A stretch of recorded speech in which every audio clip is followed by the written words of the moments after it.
নমস্কাৰ সকলোকে স্বাগতম জনাইছো আমাৰ educational YouTube channel unique science টিউটোৰিয়েললৈ মই পংকজ ৰবি আমি আজি ডিসকাস কৰি আছো ইতিমধ্যে electric potential and capacitance chapter 2 that is বিদ্যুৎ বিভৱ আৰু ধাৰকত্ব এটো আমাৰ চেপ্টাৰ 2 দ্বিতীয় lecture that is electric potential due to a point charge য'ত আমি ডিসকাস কৰিম আমাৰ বিন্দু আধান এটাৰ কাৰণে এটা বিন্দুত বিদ্যুৎ বিভৱ কিমান হ'ব ঠিক আছে so electric potential due to a point charge আমি আজি ক্যালকুলেট কৰিম So তাৰ কাৰণে আমি ফাৰ্স্ট কনসিডাৰ কৰো এটা charge suppose plus q at point O ঠিক আছে consider A point charge plus q at point O now আমি তাৰ পৰা এটা certain ডিসটেন্সত সাপোজ r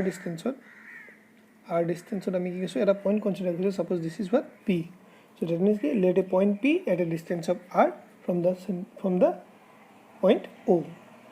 clear এতিয়া আমাৰ কি হৈছে সোয়া যেহেতু এটো পইণ্ট চাৰ্জ হোৱাৰ কাৰণে ইয়াৰ ইলেক্ট্ৰিক ফিল্ডৰ ডাইৰেকশন হটা কি হ'ব আউটওয়াৰ্ড ডাইৰেকশন আৰু নেগেটিভ হল কি হলেন ইনওয়ার্ড ডাইরেকশন হলতেন ক্লিয়ার এতিয়া কি হৈছে এই যোনটো পি পইণ্ট আছে সেই পি পইণ্টত ইনফিনিটিত থকা চাৰ্জ এটা যেটা পি পইণ্টৰ আন্ডাৰ আমাৰ যেটো ওয়াৰ্ক ডান হ'ব হেতু আমি ক্যালকুলেট কৰিম আৰু তাৰ পিছত সেই পি পইণ্টত আমাৰ টোটাল ইলেক্ট্ৰিক পটেনশিয়েল কিমান হ'ব আমি ক্যালকুলেট কৰিম ঠিক আছে সো আমাৰ এই q plus q চাৰ্জটো কাৰণে যোনটো ইলেক্ট্ৰিক ফিল্ড পাইছিলো আমি তাৰ ৰেঞ্জত এটা সাপোজ কনসিডাৰ কৰিছো এটা পইণ্ট a ঠিক আছে যত নেকি আমি পইণ্ট চাৰ্জ কনসিডাৰ কৰিছো q নট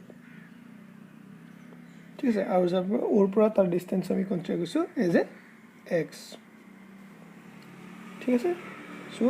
এইটো এটা পজিটিভ চাৰ্জ এইটো এটা পজিটিভ চাৰ্জ তেনৰ মাজত এটা কি থাকিব ইলেক্ট্ৰোস্ট্যাটিক ফোৰ্স থাকিব সো যেটো কাৰণে কি হ'ব ই আউটওয়াৰ্ড ডাইৰেকশনত ঠেলি ৰাখিব ঠিক আছে এতিয়া আমি কি কৰিম এই যেটো a পইণ্টত প্লাস q নট চাৰ্জ আছে সেই চাৰ্জটোক মই যদি ইলেক্ট্ৰোস্ট্যাটিক ফোৰ্সৰ এগেইনষ্টত এইফালে অপোজিট ডাইৰেকশনত মুভ কৰাম সাপোজ মই কি হৈছে b পইণ্টলৈ তাক মুভ কৰিছো suppose that distance is consider কৰিছো dx সো দ্যাট মিন্স কি কৈছো এটা চাৰ্জ আছিল at point a which is q not তাক আমি হেতৰ মাজত কি হ'ব q আৰু q নট কি দেব ফোৰ্স অফ ৰিপালশন গটিকে ই বাহিৰে ঠেলি দেব কিন্তু আমি এটা ফোৰ্স এপ্লাই কৰি যদি a পইণ্টৰ পৰা তাক b লে আনো দ্যাট ইজ কি কৰিম ফোৰ্স এপ্লাই কৰি যেটা ডিসপ্লেসমেন্ট চেঞ্জ কৰিছো দ্যাট মিন্স কি হ'ব ওয়াৰ্ক কৰিম সো ওয়াৰ্ক কৰি পিনে আমি ইলেক্ট্ৰোস্ট্যাটিক ফোৰ্সৰ এগেইনষ্টত আমি এটা কি পাম ফোৰ্স পাম আৰু তাৰ এগেইনষ্টত আমি ইলেক্ট্ৰিক ফিল্ডৰ ভ্যালু পাম আৰু তাৰ এগেইনষ্টত আমি কি কৰিম এটা ইলেক্ট্ৰিক পটেনশিয়েল ক্যালকুলেট কৰিম সো আমি সিম্পলি কি কৰিছো so idea suppose a test charge plus q naught is placed at point A at a distance of x from O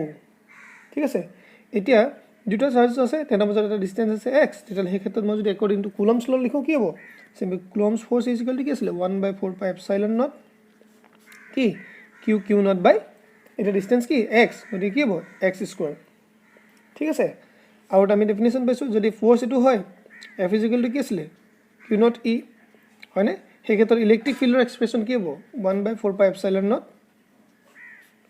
q by x square suppose this is equation 1 ঠিক আছে এতিয়া আমি কি কৰিলো সেই q naught চাৰ্জটোক a ৰ পৰা b পইণ্টলৈ আনিব লাগে দ্যাট মিন্স কি কৰিব লাগিব আমি ওয়াৰ্ক কৰিব লাগিব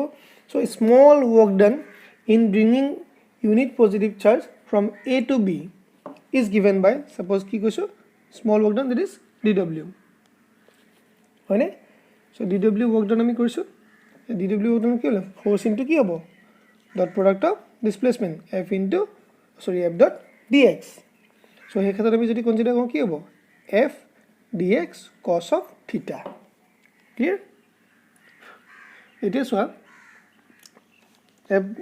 dx cos of theta so এতিয়া এই যোনটো ইলেক্ট্ৰিক ফিল্ড পাইছো এই ইলেক্ট্ৰিক ফিল্ডে এই charge q naught which is at point a তাৰ ওপৰত কিমান ফোৰ্স এক্সাৰ্ট কৰিব হেতু যদি আমি কনসিডাৰ কৰো সিম্পলি কি হ'ব f is equal to q naught e হয়নে এতিয়া আমি এই যোনটো q naught চাৰ্জ কনসিডাৰ কৰিছো পইণ্ট চাৰ্জ তাই পইণ্ট চাৰ্জৰ magnitude of point charge is কি হ'ব q naught is equal to হটা কি হ'ব 1 সেই ক্ষেত্ৰত যদি q naught magnitude of q naught যদি 1 হৈ যায় তো f is equal to কি লিখিব পাৰিম আমি e লিখিব পাৰিম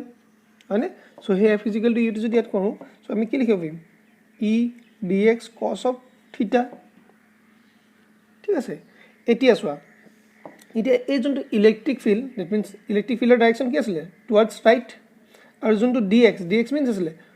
a পৰা b লৈ অনা ডিসটেন্সটো that is তাৰ ডাইৰেকশনটো কি আছে opposite direction of electric field that means electric field direction towards right and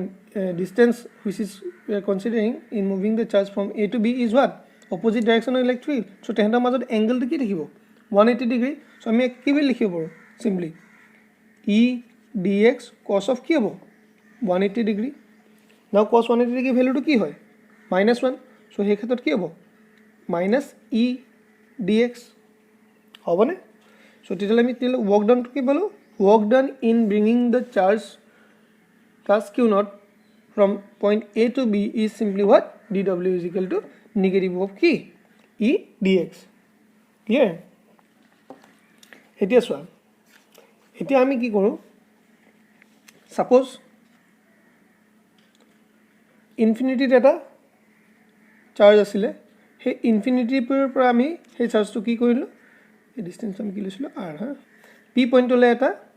charge আনিলো that means কি কৰিব লাগিব work কৰিব লাগিব so that is the total work done in bringing the charge from infinity total work done in bringing the charge from infinity to the r ably কৈছো infinity পৰা r which is at point a মই লিখি দিছো total work done in bringing the unit positive charge from infinity to r which is at a which is at p is কি হ'ব total work done বুলি ক'লে কি হ'ব w which is from what infinity to r minus কি e dx clear এটা e value already আমি কি পাইছিলো from equation 1 যদি আমি কনসিডার কি 1/4 pi epsilon naught q by x square তাক পুট কৰি দিয়াছো কি হ'ব মাইনাস থাকক e value 1/4 pi epsilon naught q by x square into dx এটা হে q by 4 pi epsilon naught is what constant so minus q by 4 pi epsilon naught বাহিৰলৈ লৈ আহিলো থাকিলে কি infinity to r 1/x square into dx ঠিক আছে so 1/x square integration কি আছিল -1/x so এটা আমি 1 by এনেকৈ লিখি লৈছো কি হ'ব simply -1/x ঠিক আছে আৰু লিমিট কি লোৱাৰ লিমিট আপাৰ লিমিট কি আছিল r হয়নে এটা মই যদি লিমিট পুট কৰি দিও এই নেগেটিভ টো অলৰেডি বাহিৰ লৈ আহো কি যাব মাইনাস মাইনাস কি যাব পজিটিভ হৈ যাব যদি মই পজিটিভ কৰি লিখো simply কি হ'ব যদি নেগেটিভ কৰি লিখো ইয়াত মাইনাস দি পিনে 1 by কি হ'ব ফাৰ্স্ট r হে মাইনাস অফ কি হ'ব that is 1 by infinity so 1 by infinity is what 0 so we are getting what q by 4 pi epsilon naught r so this is what w ঠিক আছে so কি পালো w is equal to q by 4 pi epsilon naught r হয়নে so this is the electric potential at point p so therefore electric potential at point p which is equal to what nothing but the work done so আমি কি লিখিব so this work done will be written as what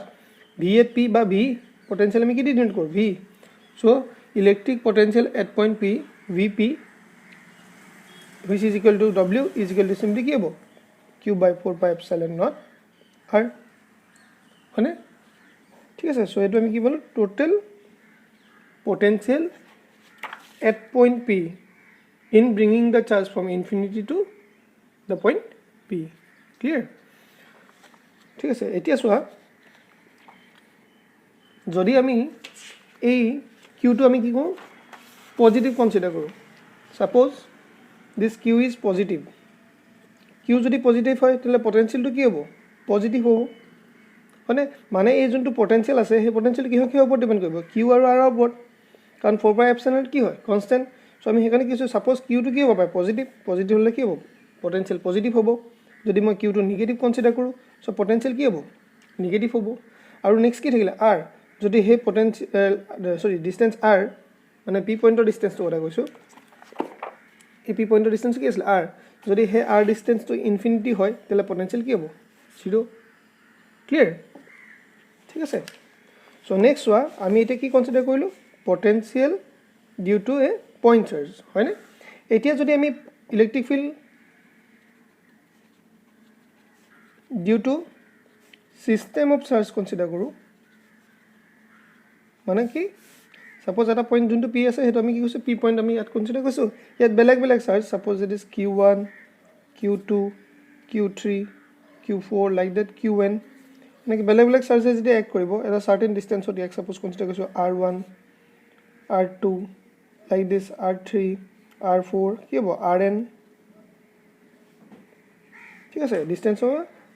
so q1 এ ইয়াত কিমান এক কৰিব ইয়াত কিমান এক কৰিব সব বেলেগ বেলেগ চাৰ্জে কি হ'ব p পইণ্টত কি হ'ব বেলেগ বেলেগ পটেনশিয়াল পাম বেলেগ বেলেগ চাৰ্জৰ কাৰণে so হে পটেনশিয়ালৰ যদি আমি ডেফিনেশনটো ইয়াৰ পৰা লিখো ডাইৰেক্ট so suppose কি potential at point p due to the charge q1 is given by কি লিখিব পাৰিম ইয়াৰ পৰা v1 is equal to কি হ'ব simply q1 by 4 pi epsilon naught কি r1 হয়নে নেক্সট কি থাকিলে v2 is equal to কি হ'ব q2 by 4 pi epsilon naught r2 like that dot vn কি হ'ব qn by 4 pi epsilon naught কি rn হবনে কিন্তু আমি যদি ইয়াত কি কৰো এটা আমি q1 q2 q3 সব বেলেগ বেলেগ চাৰ্জে p পইণ্টত কিমান পটেনশিয়াল এক কৰিছে আমি গম পাইছো সো আমি যদি তেহেৰ মাজত total potential at point p due to the whole system is calculate karo that is equal to কি হ'ব simply কি হ'ব algebraic sum of all the potentials due to the charge q1 q2 and dot qn so he ক্ষেত্ৰত কি হ'ব simply v is equal to কি হ'ব q1 by 4 pi epsilon naught r1 plus q2 by 4 pi epsilon naught r2 plus dot plus কি হ'ব qn by 4 pi epsilon naught rn এটা 4 pi epsilon naught 4 pi epsilon সবতে common আছে so আমি কি লিখিব পাৰো 1 by 4 pi epsilon naught that is divided by q1 by r1 plus কি q2 by r2 plus dot কি হ'ব qn by rn so this is the total potential at point p due to the whole charge that is q1 q2 q3 which are at the distance of r1 r2 r3 like that dot qn and rn so this is the total electric field due to a system of charges এতিয়া সোৱা তোমালকে last এটা বস্তু দেখাই যাও আমি already force definition পালো হয়নে force Coulomb's ফোৰ্সৰ expression কি পাইছিল F = 1 by 4 pi epsilon naught q naught by r square by x equal x হ'ব ঠিক আছে পটেন ইলেক্ট্ৰিক ফিল্ড ক্যালকুলেট কৰিলো তা কি আছিল 1 by 4 pi epsilon naught কি q by r square হয়নে ঠিক আছে and next আমি কি পালো potential that is equal to কি হ'ব 1 by 4 pi epsilon naught কি পাইছো q by r ঠিক আছে সো গুটেই এটা মাজত ডিফাৰেন্স টো কি সোৱা অকমান ডিফাৰেন্স আছে গতিকে মনত ৰাখিবা একেলগে মই গুটেই এটা একেনে লিখিছো ইয়াত কি আছিল 1 by 4 pi epsilon গুটেই এটা আছে q naught by r square ইটোত কি হয় q by r square আৰু ইটোত কি q by r এটা একেলগে মনত ৰাখিবা তোমালোকে যে নেক্সট টাইমত পাহৰি নযোৱা আজি ভিডিওটো যদি তোমালোকে ভালদৰে চাইছা তো বুজি পাবা বুলি আশা কৰিছো আৰু যি সকলে মই আগৰ ভিডিওটো that is electrostatic potentialৰ ডেফিনেশনৰ ওপৰত ভিডিওটো চোৱা নাই আজি ভিডিওৰ ডেসক্ৰিপচনত মই লিংকটো দি দিছো তোমালোকে চাই লবা তেতিয়া তোমালোকে আজি ভিডিওটো বুজি পাত যথেষ্টখিনি হেল্প হ'ব সো আজি ভিডিওটি আমি ইমানতে সামৰণি মাৰিছো পৰৱৰ্তী পৰ্যায়ত আমি ডিসকাস কৰিম electric potential due to a electric dipole so unique science টিউটৰিয়েলৰ পৰা তোমালোকক ধন্যবাদ জনাইছো আৰু আজি ভিডিওটো আমি ইমানতে সামৰণি মাৰিছো